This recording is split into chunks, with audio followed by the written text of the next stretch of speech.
Bonjour à tous et bienvenue pour cette nouvelle revue d'Airsoft qui va concerner un autre M4 de chez Classic Army. Vous pourrez retrouver donc le premier qui est le modèle K-Mod 12 pouces dans cette vidéo. Et passons donc à l'unboxing de cette réplique. À l'intérieur, vous trouverez l'habituelle petite documentation qui concerne donc votre réplique, les règles de sécurité, tout ça. On n'est pas là pour vous le présenter. Vous trouverez donc la réplique et ses accessoires dans une sorte de carton moulé. C'est un peu cheap, mais bon, c'est suffisant pour pouvoir protéger la réplique. Vous trouverez fourni avec, bien sûr, un chargeur, donc prise Minitam. Bon, pas de voyant, ce sera changé au plus vite pour la vie de la batterie. La batterie, c'est donc un double stick assez habituel pour les M4, COS Minitam comme je viens de le dire, et surtout le gros plus, c'est une 9,6 volts. Donc c'est déjà sympathique. Les billes qui sont fournies avec, bon, bah, c'est les billes basiques qu'on se sert tous dans les grenades au bout d'un moment. Donc les plus, vous trouverez une poignée verticale pour Iris.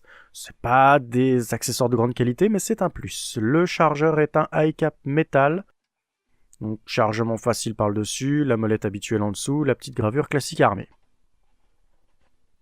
Autre accessoire supplémentaire, 2 cache-ailles en fait qui vont vous servir de grip. Donc pour le prix de la réplique, franchement, c'est super de trouver ces petits accessoires pour les personnaliser direct de sortie de boîte. D'ailleurs, la réplique en Dark Earth, c'est toujours très beau. C'est donc un M4 déjà bien sympa comme ça en sortie de boîte, et on va vous le présenter plus en détail dans la deuxième partie. Vous trouverez aussi l'habituelle tige de débourrage qui sert aussi à nettoyer vos canons.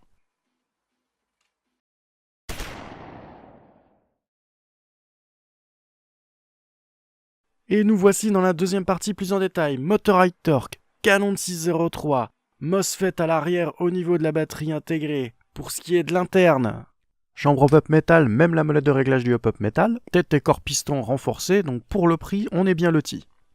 Sur l'externe, on a donc les demi rabattables métal. Donc pour les rabattre, c'est très rapide et simple, il suffit de déverrouiller à ce niveau-là, vous appuyez et vous rabattez en arrière.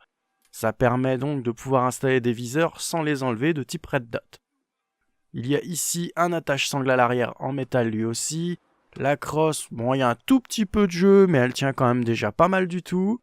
Pour ce qui est de la batterie, il suffit donc de démonter l'arrière comme ceci. Ici, le MOSFET avec connecteur TEDIN. Alors vous pouvez bien sûr débrancher la partie Minitam et pouvoir installer directement une batterie en TEDIN en cas de besoin. Le sélecteur classique des M4, coup par coup, rafale et sécurité. Passons au garde-main. Alors, en polymère, ajouré, équipé de 4 iris d'origine, il est plutôt chouette. Et surtout, il a une petite option bien sympathique. Si vous déverrouillez à l'aide de ces 2 petits loquets, en métal au passage, vous dégagez en fait le logement qui se situe au niveau du garde-main. Ceci vous permettra tout simplement de mettre un autre format de batterie. Il faudra bien sûr recabler votre réplique. Vous pourrez ainsi sans problème basculer donc l'électronique au niveau de la batterie à l'avant, et si par exemple vous changez la crosse pour une qui ne peut pas accueillir de batterie, ça ne sera pas un problème sur cette réplique.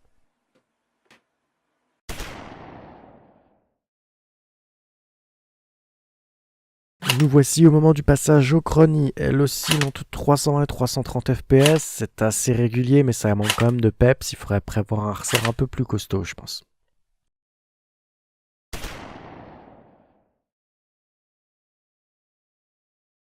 Et nous voici à la partie en photo pour apprécier un peu plus en détail donc cette réplique.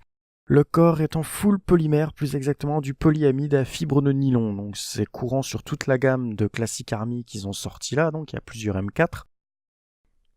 Avec sont fournis des accessoires tels que la poignée, donc pareil c'est pas du haut de gamme mais c'est franchement très appréciable, surtout pour le prix, environ 180 € le kit. Donc il y a les poignées, il y a une batterie de 9.6, canon de 6.03, tout ça quoi. En plus, les grips qui sont fournis avec directement, c'est bien sympathique. On pourra apprécier aussi leur capacité très rugueuse et agrippante. Une belle finition. On va rapidement vous présenter l'installation des grips qui est très rapide à installer. Donc, il suffit de les glisser et en plus ils ne bougent plus, ils sont très bien fixés. Donc comme vous pouvez le voir, c'est un petit plus très sympathique en sortie de boîte, surtout si vous débutez ou c'est votre premier M4. Bon, c'est quand même un gros plus quoi. Les Classic Army donc de la gamme Total Performance sont quand même pas mal du tout niveau finition. Il y a juste la petite trace de moulure sur le bas du corps qui est à noter. Du reste, c'est quand même pas mal du tout. Celle-ci avec le logement donc pour la batterie au niveau du garde-main en cas de besoin. Le high cap métal donc très classique dans la plupart des packs. En bref, c'est quand même une réplique que je vous recommande. Il y a une large gamme en plus qu'ils ont fourni au niveau des MK, donc vous avez vraiment du choix. Donc ils sont pas tous fournis avec autant d'accessoires, mais chacun a vraiment son style, notamment les K-Mod et compagnie, très bien équipés en interne, que ce soit même en externe, avec un très bon prix. Je vous remercie d'avoir regardé cette vidéo, je vous invite à vous abonner et à me rejoindre aussi sur le site de Zone Actu pour les articles qui vont avec ces vidéos pour plus de détails.